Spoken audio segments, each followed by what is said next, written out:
Bom, o assunto de hoje é o quê? O assunto de hoje continua tratando de EDOs lineares, só que agora a gente vai olhar especificamente para EDOs lineares homogêneas com coeficientes constantes. Inclusive, vamos finalmente aprender a resolver esse tipo de EDO. Resolver mesmo, chegar na solução geral. Então, estamos interessados em EDOs desse tipo aqui, sendo que nesta aula, principalmente quando o G de t é zero, né? Aqui o AN, AN-1, etc., 1 a 0, não são funções, são constantes. Essa foi a restrição que eu fiz nessa equação 1 com relação à forma como eu tinha apresentado antes a EDO linear. Agora, nesta aula 18, estamos interessados principalmente no caso em que o G de t aqui do outro lado é zero, né? Vamos começar pensando em EDOs lineares, homogêneos, com coeficientes constantes, que sejam mais simples e que talvez nós podemos, assim, de pronto já achar algumas soluções para elas. Por exemplo, uma das EDOs mais simples que podemos pensar, né, de ordem 2, é a EDO y2' igual a y. Em outras palavras, isso significa procurar funções cuja derivada segunda é a própria função. Se eu perguntar a vocês, eu acho que vocês vão saber dizer pelo menos uma, né? Eu não vou perguntar porque já está aí escrito. Já está aqui, né? A resposta já está aqui. Mas se eu perguntar, se você mostrar, provavelmente vocês saberiam responder, né? Uma função cuja derivada segunda é ela mesma. Todo mundo sabe que a função exponencial você deriva quantas vezes quiser e continua sendo a mesma função. Então pronto, já sabemos uma solução dessa EDO. Perceba que esta EDO é linear, homogênea com coeficientes constantes, apesar dela não estar escrita da forma como aparece na definição, mas se você pegar esse y no segundo membro e passar para o primeiro, vai ficar y2' menos y igual a zero, né? Aí se eu quiser complicar um pouquinho esse problema, eu posso colocar, ao invés de y no segundo membro, eu posso colocar by, onde b é uma constante positiva. Então agora eu fico com a EDO y2' igual a by. Por exemplo, eu vou colocar b igual a 4. Então me dê uma função cuja segunda derivada é igual ao quádruplo dela, ou seja, é igual a 4 vezes essa função, né? Aí você vai lembrar que quando eu tenho uma função exponencial dessa forma aqui, ó, exponencial de constante vezes t, onde t é a variável independente, eu derivo uma vez, a derivada vai ser o quê? Vai ser a mesma função multiplicada por r. Se eu derivo mais uma vez, eu vou ter essa primeira derivada multiplicada mais uma vez por r. Certo? Então, se eu quero que a derivada segunda seja a função original multiplicada por 4, aí eu vou imaginar uma função desse tipo aqui, onde o r é igual a 2. Porque aí na primeira derivação eu multiplico por 2, na segunda derivação eu multiplico novamente por 2, fica 2 vezes 2, ou seja, estou multiplicando por 4, né? Então não é difícil chegar numa solução também para uma EDO como esta, assim, só com coisa básica de cálculo 1 mesmo. A familiaridade com esse tipo de função e propriedades das derivadas desse tipo de função leva você a perceber que se eu tiver uma EDO deste tipo, uma solução para ela é esta aqui, ó. Y igual a exponencial de raiz de b vezes t. Porque quando eu derivo uma vez, eu vou multiplicar por raiz de b. Quando eu derivo mais uma vez, eu vou multiplicar novamente por raiz de b, e aí eu vou ficar com o produto dessas raízes de b que me dá b. Então, derivada segunda termina sendo igual a b vezes a função original. Essa primeira experiência com EDOs nos ajuda a ter as primeiras ideias para desenvolver os teoremas que eu vou mostrar aqui, as proposições que indicam como resolver uma EDO mais complicada. eu acabei de perceber nesses dois exemplos que em ambos os casos eu tenho soluções desse tipo, exponencial de RT, onde R é uma constante. Então vamos agora ver o que acontece quando a gente pega uma EDO linear homogênea com coeficientes constantes, arbitrários, e coloca no lugar de y uma função dessa forma, exponencial de RT. Vamos ver o que acontece. Será que todas as soluções da EDO mostrada aqui são dessa forma? E será que todas as funções dessa forma são soluções da EDO? Porque nos exemplos que eu mostrei aqui em cima, pelo menos aparentemente uma relação existe entre as soluções da EDO e funções dessa forma aqui. Então, quando eu jogo essa função nessa EDO, o que é que acontece? Derivada enésima vai ficar assim. Derivada n-1ésima vai ficar assim. Etc. até derivada primeira e derivada zeroésima. Você percebe que apareceram aqui termos de um polinômio na variável r, né? Então, se eu puser em evidência o fator exponencial de RT, eu vou ter aqui um polinômio na variável r, multiplicando essa exponencial.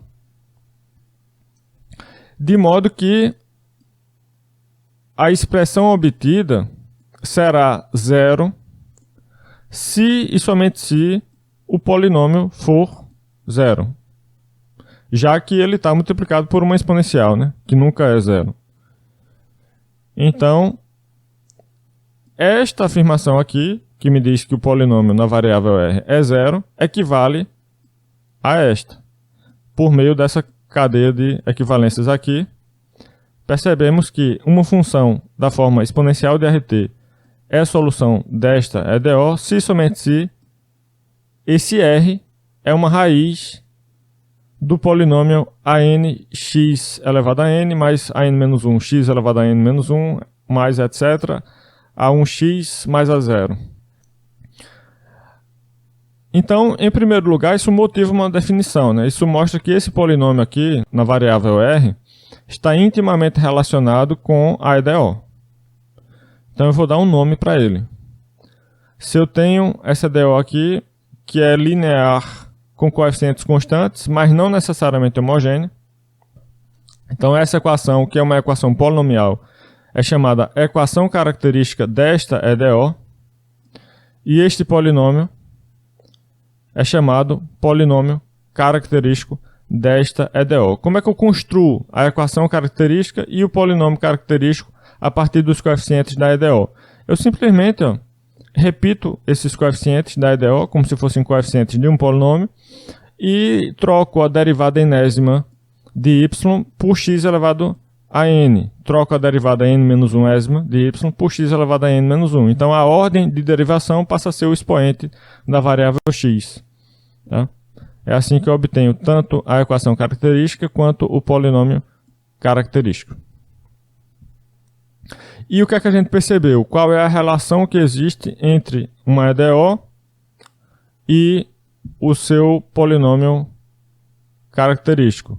Nós vimos o seguinte, que se essa EDO for homogênea, então uma função da forma y igual a exponencial de RT é solução da EDO, se somente se o R, que está lá em cima no expoente, é uma raiz da equação característica. Primeiro resultado aqui da aula de hoje é esse.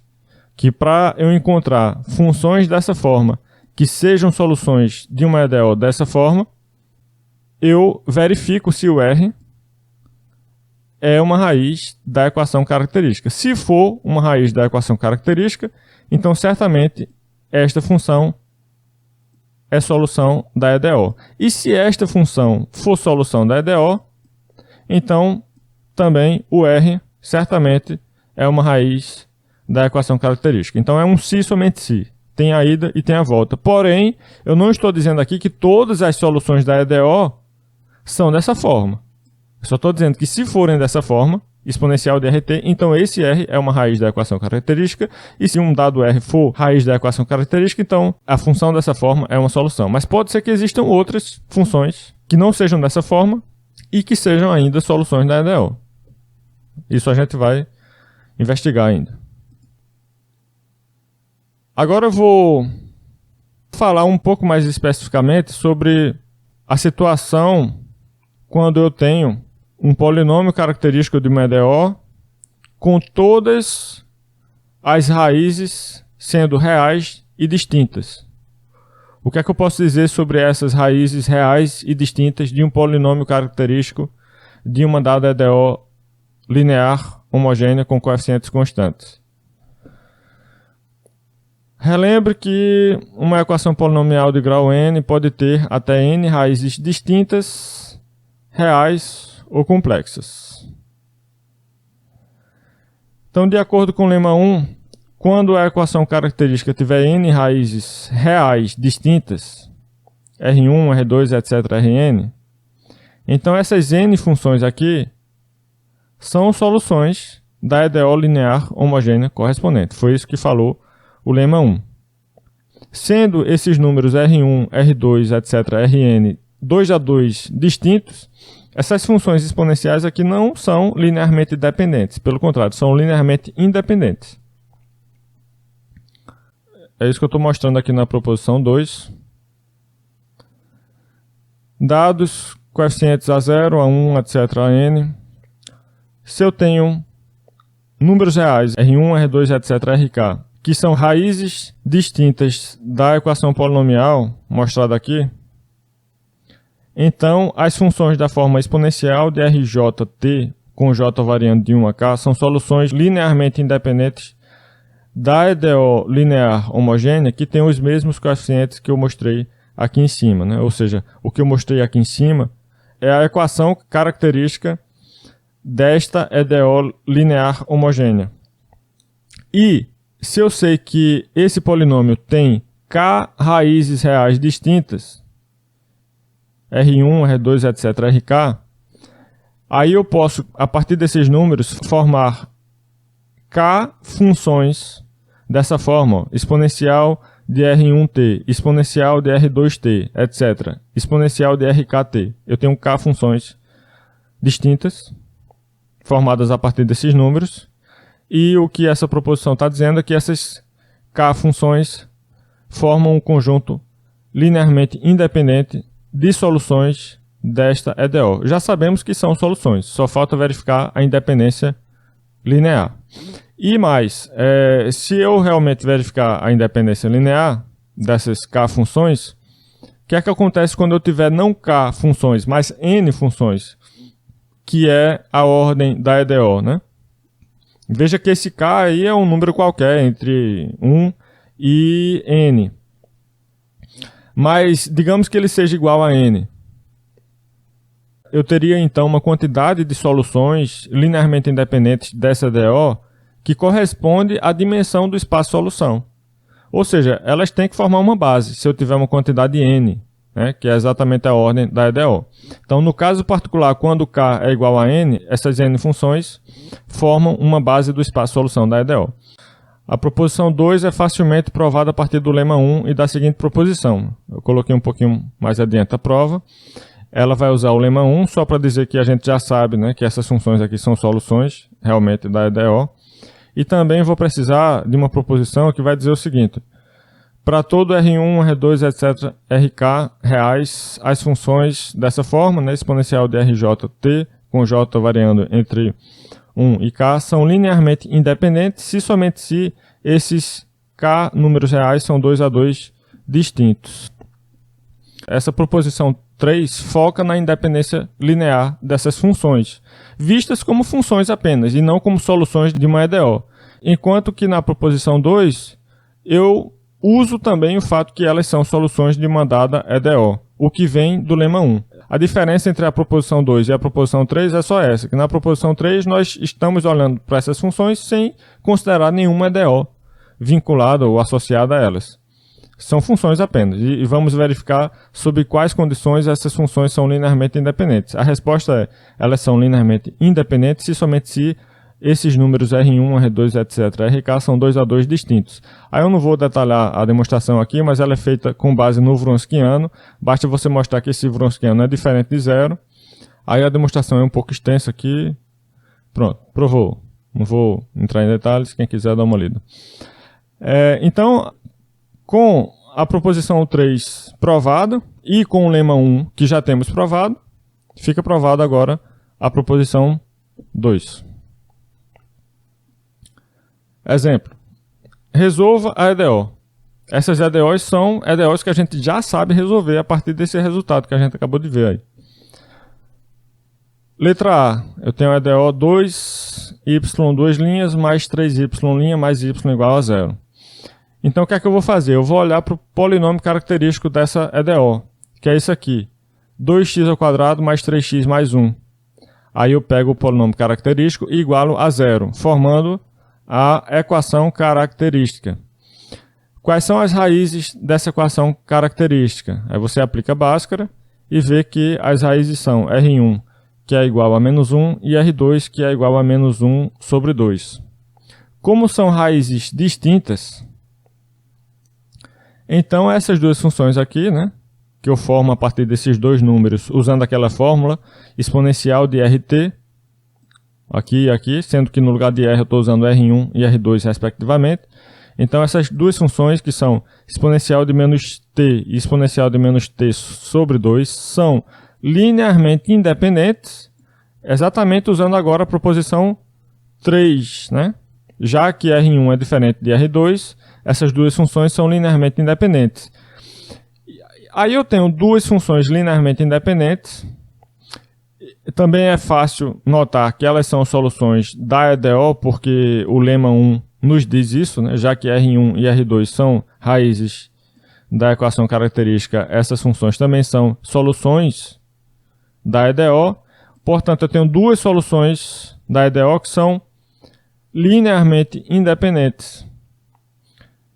O espaço solução aí tem dimensão quanto? O espaço solução aqui tem dimensão 2. Então, eu tenho duas funções linearmente independentes num espaço de dimensão 2. Consequentemente, elas formam uma base para o espaço solução da EDO. Se eu tenho uma base para esse espaço solução, então todas as soluções são combinação linear dessas duas soluções.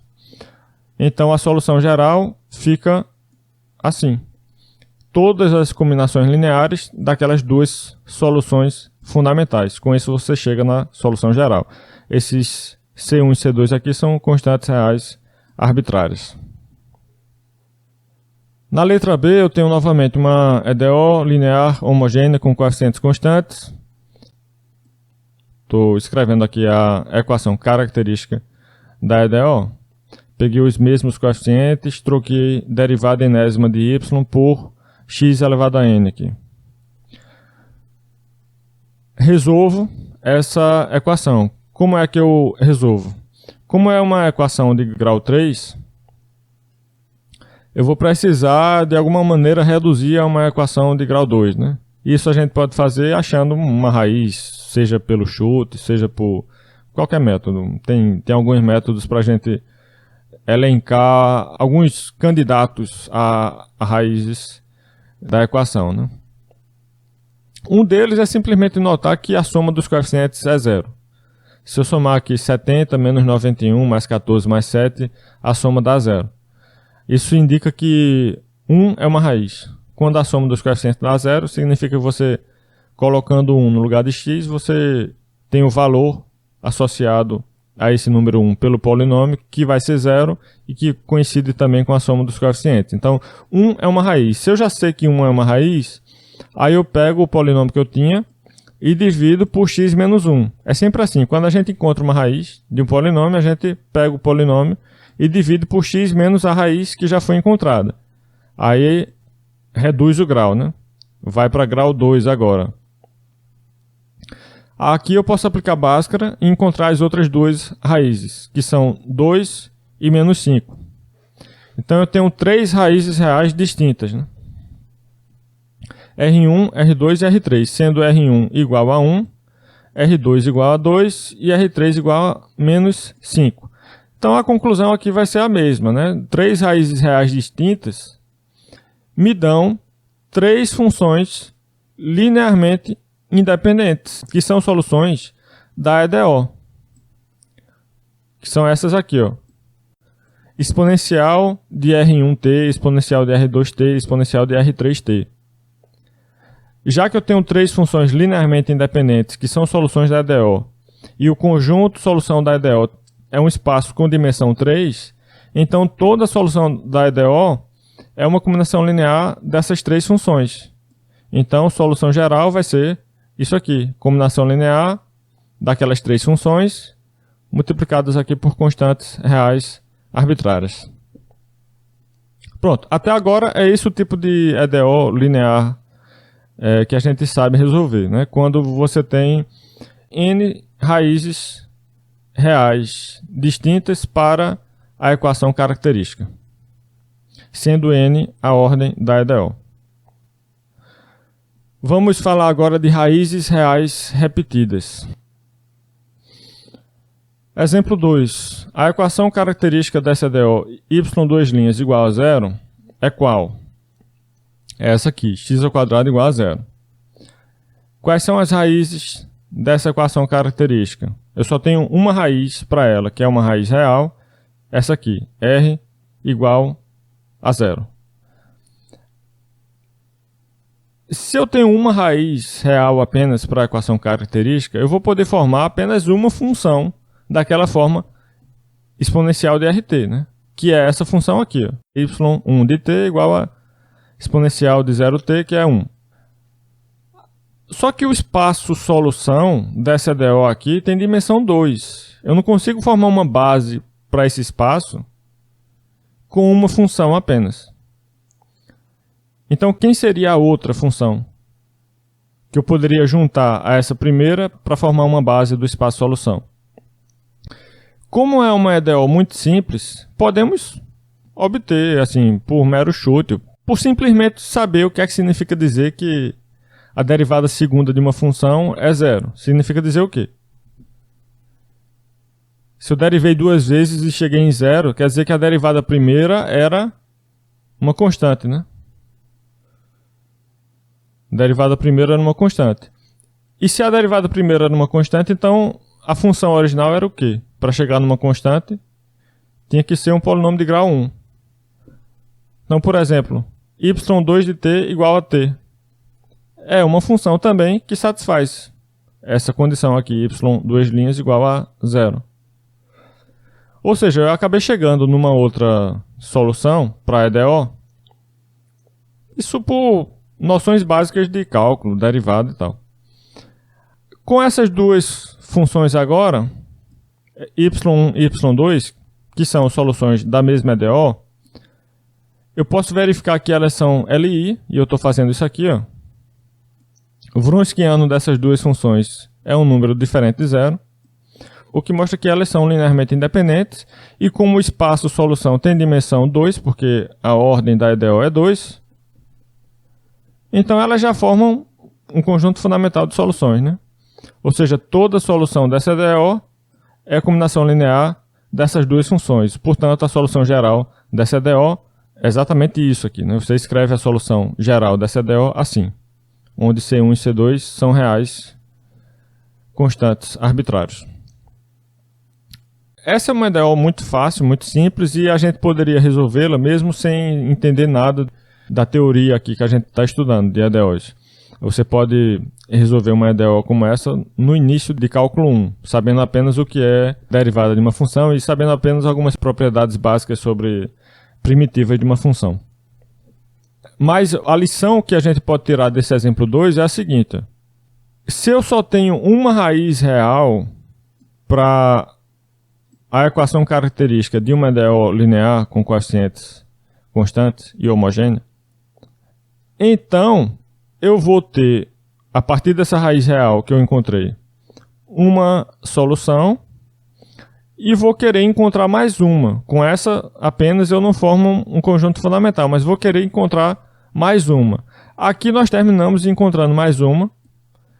E qual é a relação desta com a primeira? Uma é t, a outra é 1. Podemos enxergar essa segunda função como sendo t vezes a primeira. Certo?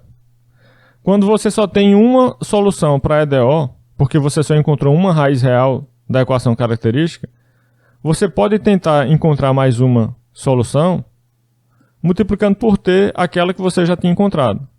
Isso é uma primeira ideia que talvez esse exemplo 2 esteja aqui nos sugerindo, né? Aí você deveria confirmar isso com mais exemplos para começar a ter uma suspeita e depois tentar provar essa suspeita. E a suspeita é isso aqui, ó. Para todo R real e para todo M inteiro positivo, todas essas funções aqui, que são obtidas a partir de exponencial de RT, multiplicando essa exponencial por t sucessivas vezes, essas funções são linearmente independentes. É uma primeira ideia, né? Para tentar provar. Até agora eu não provei nada, mas a prova está aqui. Também não é muito simplesinho, não. Tem umas 10 páginas aí. Tá? Eu não vou explicar essa prova. Ah, sim. Eu preciso explicar ainda, né? Por que eu sei que essas funções devem ser soluções também da EDO? Porque essa proposição 4 trata apenas de independência linear. Está dizendo, ó, se você pegar uma função desse tipo, exponencial de RT, aí você multiplica por t, né? Vai com isso gerando m funções distintas, então essas m funções distintas são linearmente independentes. Tá? Aí depois vai vir outra proposição para abordar a questão de por que aquelas funções são soluções da EDO, cujo polinômio característico tem como raiz repetida aquele R. Então, sejam A0, A1, etc. a n, e R, números reais. Considero também um M inteiro positivo. Se R é uma raiz de multiplicidade M do polinômio característico desta EDO aqui, então essas funções que eu já sei que são linearmente independentes, porque isso foi dito na proposição anterior, agora eu estou dizendo que elas são soluções dessa EDO aqui. A demonstração está aqui. E vamos ver esse exemplo 3 aí. Resolva a EDO. Y duas linhas menos 2y' mais y igual a 0. O que é que eu vou fazer? Aqui eu estou mostrando a equação característica na variável r. A única raiz dessa equação é r igual a 1. Com essa raiz, eu formo uma solução da EDO, que é y1 igual a exponencial de RT, que dá exponencial de t. Mas eu preciso de mais uma solução, porque aqui eu tenho uma EDO de ordem 2. Como é que eu encontro a outra? A outra eu encontro multiplicando a primeira por t. T vezes exponencial de RT, então. Sendo r igual a 1, então eu fico com o t vezes exponencial de t. Então, com essas duas funções aqui, eu tenho agora um conjunto fundamental de soluções, ou seja, uma base do espaço solução, que me diz que a solução geral dessa EDO é isto aqui, onde C1 e C2 são constantes reais arbitrárias. Agora eu vou falar de raízes complexas. Eu incluí nesse slide um apêndice sobre números complexos, para vocês revisarem, caso achem necessário, algumas coisas básicas sobre o conjunto dos números complexos, do ponto de vista da álgebra elementar mesmo. O que é, né, um número complexo, como ele se relaciona com os números reais, o que é parte real e parte imaginária de um número complexo, como são definidas as operações algébricas nos números complexos,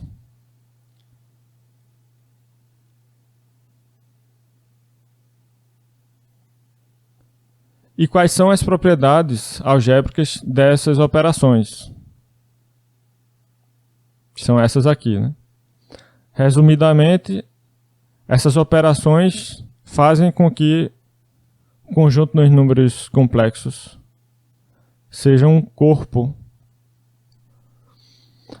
Tem também propriedades aqui de uma outra operação importante no conjunto dos números complexos, que aí não está dentro da estrutura de corpo, é uma coisa à parte. Eu tenho a operação de conjugação de números complexos. Dado, está errado, vou corrigir agora. Pronto, então a operação de conjugação de um número complexo é definido assim. Você pega um número complexo x mais y e troca esse sinal do y. Então vai ficar x menos yi. Esse é o conjugado do número z, que a gente denota assim, conjugado de z. Aí eu vou falar um pouco aqui das propriedades dessa operação. Por exemplo, conjugado do conjugado é o número complexo original. Conjugado respeita a adição e a multiplicação de números complexos. Se eu tenho um número real, então o conjugado de um número real é ele mesmo, porque o conjugado só altera o sinal da parte imaginária, mas mantém inalterada a parte real. Aí com essas propriedades você mostra que para cada raiz complexa de um polinômio, o conjugado dessa raiz também é uma raiz. Com essas propriedades de respeitar a adição e a multiplicação dos números complexos, o conjugado se comporta de tal maneira que quando você troca a variável z de um polinômio complexo com coeficientes reais pelo conjugado de z, isso é a mesma coisa de fazer o conjugado do polinômio que você tinha no início. Aplicar um polinômio no conjugado de z é a mesma coisa de pegar o conjugado desse polinômio. Tá? E o que é que isso me diz sobre raízes complexas de um polinômio? Dizer que esta expressão é zero equivale a dizer que esta expressão é zero, mas aqui eu tenho um conjugado de um número complexo sendo zero. Dizer que o conjugado de um número complexo é zero equivale a dizer que ele mesmo é zero. Então, dizer que isto é igual a zero equivale a dizer que isto é igual a zero, que equivale a dizer que apenas essa parte que está dentro do conjugado aqui, ou seja, esta expressão, é zero. Resultado, se é verdade que z0 é uma raiz desta equação, então z0 conjugado também é uma raiz desta equação, porque z0 será uma raiz da equação que eu obtenho quando eu pego essa expressão igual a zero. Certo? Então, para raízes complexas você tem z0 é uma raiz se somente se o conjugado de z0 também é. Ou seja, raízes complexas de um polinômio com coeficientes reais aparecem aos pares. É importante aqui essa premissa dos coeficientes serem reais, por isso que eu estou falando polinômio real. Se não fosse isso, não seria verdadeira essa propriedade aqui. Tá? Isso aqui vale para quando os coeficientes são reais. Aqui eu estou supondo que a 0, a 1, etc., a n são reais. É só mediante esta pressuposição que eu posso dizer que o polinômio aplicado no conjugado de um número complexo é o conjugado desse polinômio. E é isso que me permite afirmar que z0 é uma raiz desse polinômio se somente se o conjugado de z0 é também uma raiz do mesmo polinômio. Interpretação geométrica dos números complexos, que podem ser representados num plano cartesiano, que é chamado de plano de Argand-Gauss. A partir dessa interpretação geométrica, podemos falar de comprimento, norma ou módulo de um número complexo, que é definido assim. Isso aí tem a ver com aquela fórmula da distância, né? Distância de um ponto a outro no plano cartesiano, que vem do teorema de Pitágoras. Isso também nos ajuda a chegar na forma polar de um número complexo. E a partir dessa forma polar, nós temos a fórmula de De Moivre. Eu acho que é assim que se fala, De Moivre. Nós não vamos precisar disso aqui tudo não, mas eu coloquei basicamente um resumo de números complexos aqui. Eu acredito que a gente vai precisar de quase tudo, mas eu acho que dessa parte geométrica aqui nem tanto. Bom, vamos lá. Aí, agora queremos investigar a situação quando a equação característica de uma EDO tem raízes complexas, e quando eu digo raízes complexas, eu quero dizer raízes que não são números reais, né? São números complexos, mas não são números reais, porque, a rigor, raízes complexas incluiria também raízes reais, porque todo número real é também um número complexo. Nós consideramos essa inclusão aí, dos reais nos complexos. Mas, enfim, quando eu falar raízes complexas nesta aula, eu estarei querendo dizer raízes complexas que não são números reais.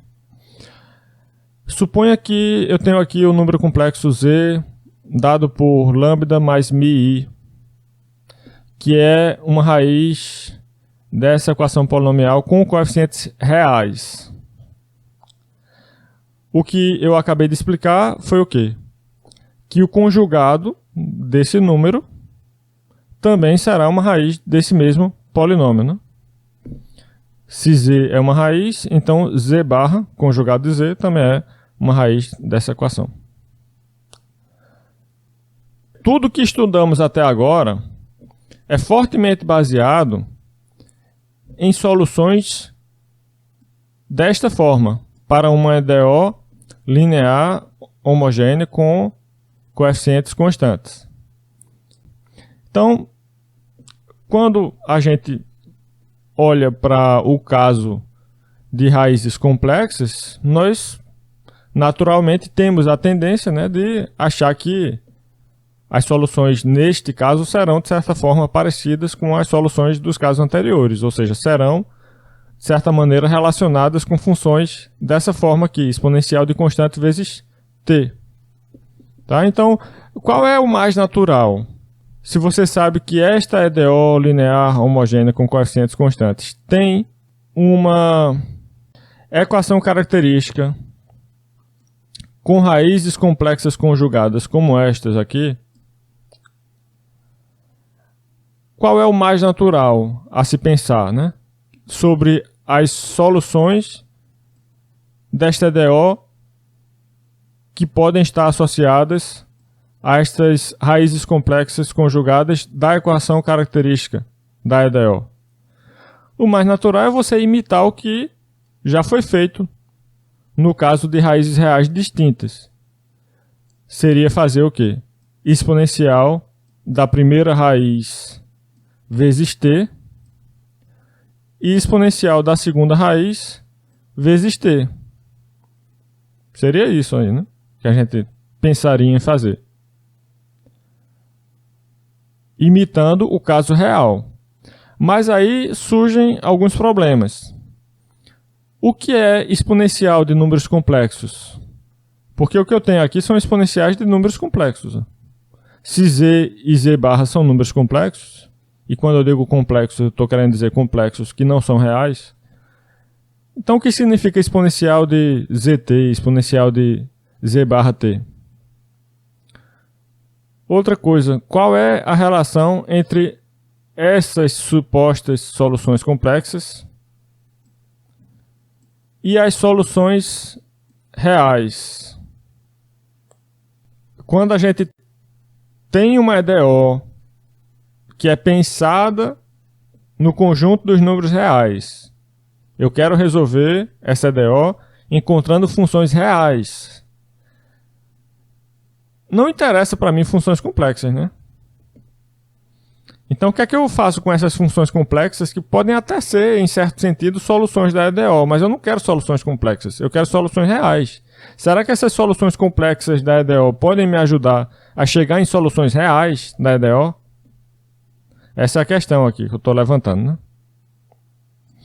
E veja também que o teorema 2 da aula 21 é o teorema da existência e unicidade de soluções. Então, nós já provamos que tem que existir soluções reais. Isso não é, talvez não tenha soluções reais, talvez só tenha soluções complexas. Não. Primeiro que eu nem sequer defini o que significa uma função complexa ser solução de uma EDO, né? Eu não sei o que é que significa isso. E mesmo se eu definir tudo direitinho e tal, tem que ter soluções reais.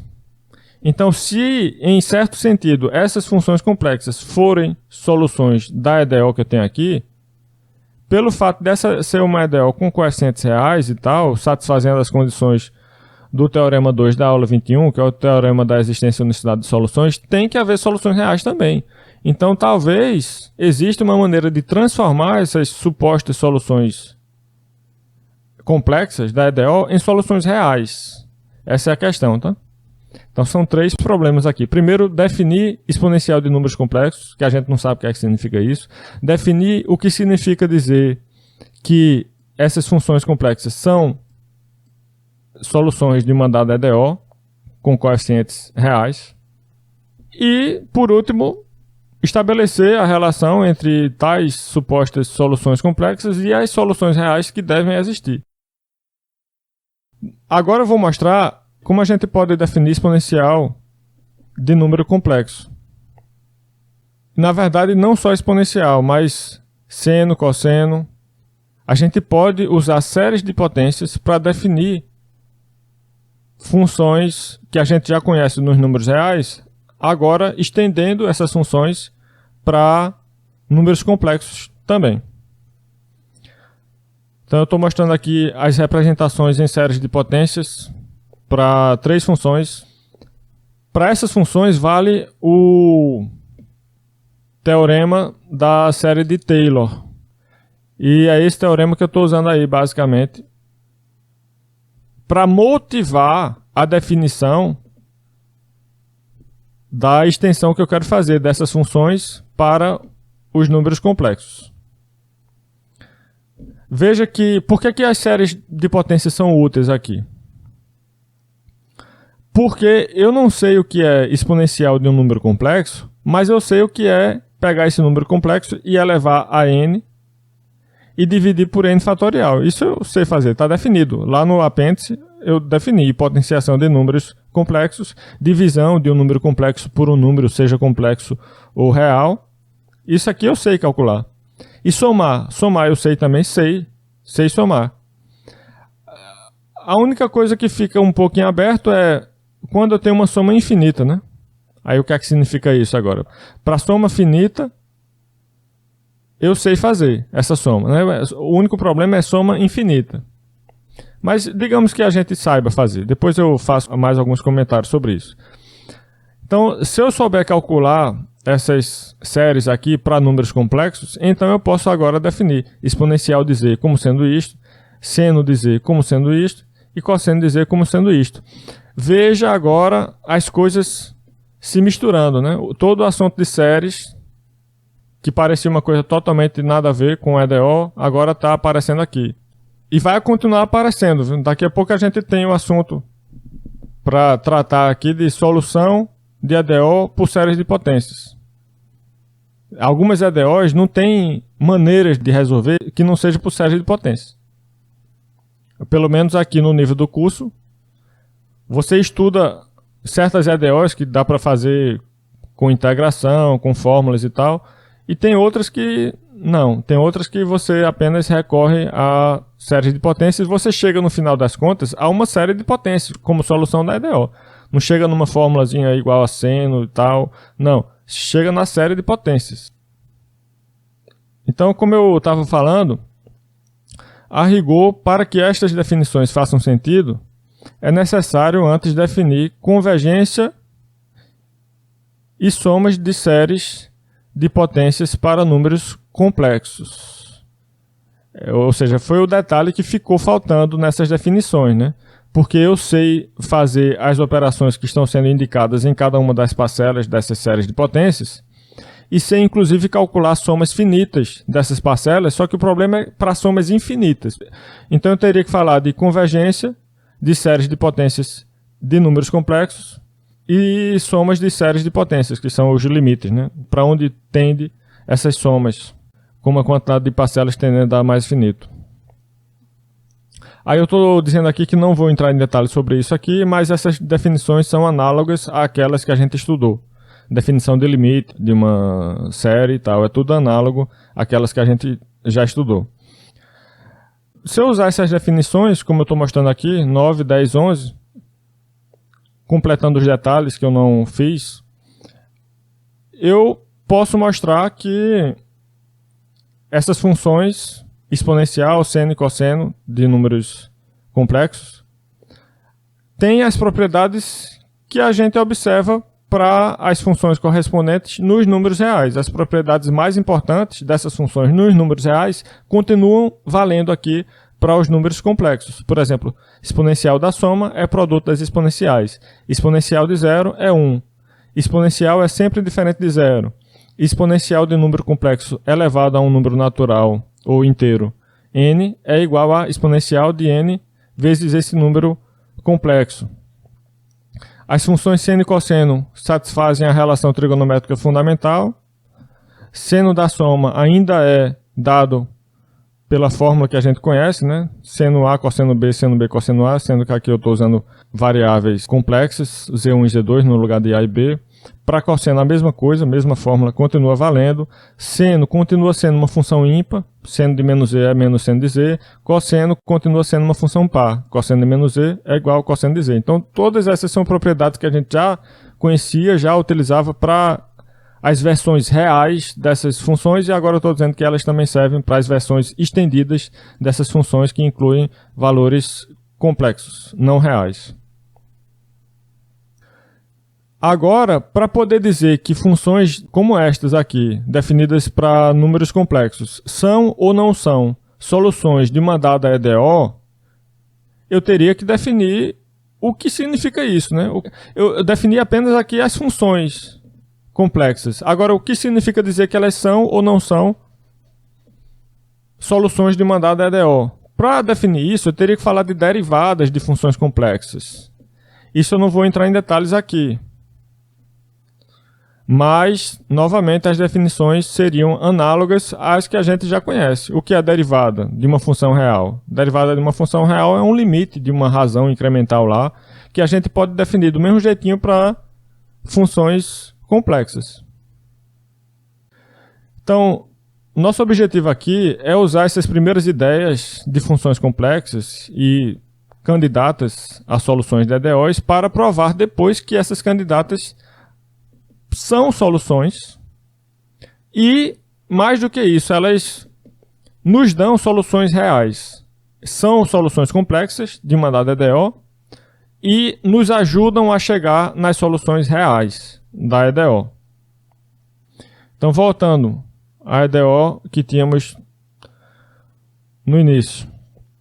Temos aqui uma EDO linear com coeficientes constantes e há também uma EDO homogênea.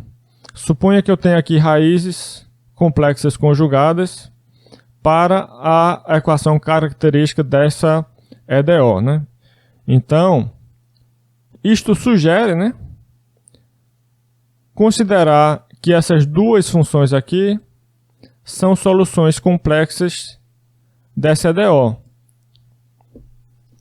Eu digo sugere porque eu não verifiquei, né? Mas se você verificar usando as definições que eu não fiz aqui, mas se você tivesse acesso a essas definições de o que é uma solução complexa de uma EDO e tal, você poderia verificar, usando as propriedades de derivadas de funções complexas, que essas duas funções, de fato, são soluções complexas desta EDO, desde que z e z barra sejam raízes conjugadas da equação característica da EDO.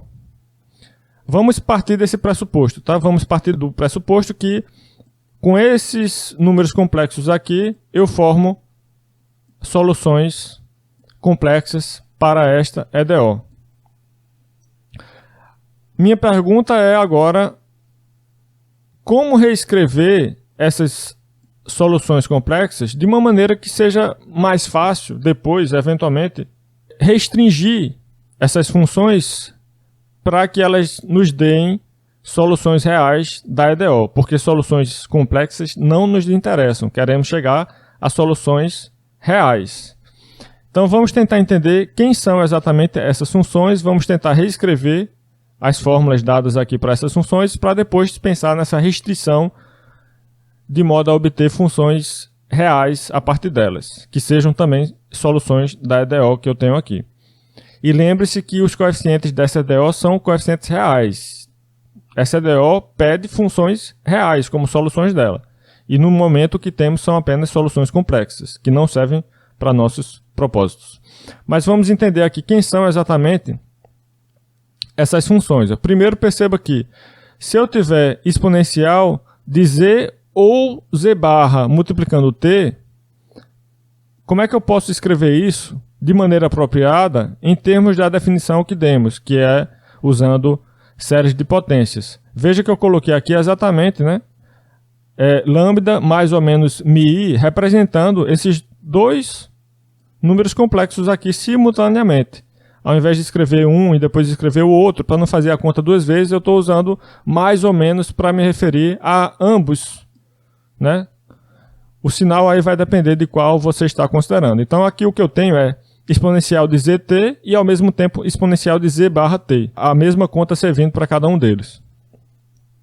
Bom, usando as propriedades que eu falei agora há pouco, da exponencial de números complexos, como por exemplo o exponencial da soma é o produto das exponenciais, e também você tem aqui esse t que você pode distribuir nas parcelas dentro dos parênteses, né? Obtendo uma soma no expoente. Então essa soma agora, que está dentro de uma exponencial, vai me permitir reescrever essa expressão como produto de exponenciais, né? Exponencial da primeira parcela, que vai ser lambda t lá em cima, vezes exponencial da segunda parcela, que vai ser mais ou menos mi i t aqui. Aí agora, a primeira eu deixo lá porque lambda é um número real, então a primeira é uma função real, basicamente. Exponencial de lambda t é uma função real. A segunda é onde está o problema, porque aqui eu tenho uma parte imaginária diferente de zero, já que eu tenho a unidade imaginária aí aparecendo e esse número mi eu estou supondo que é diferente de zero.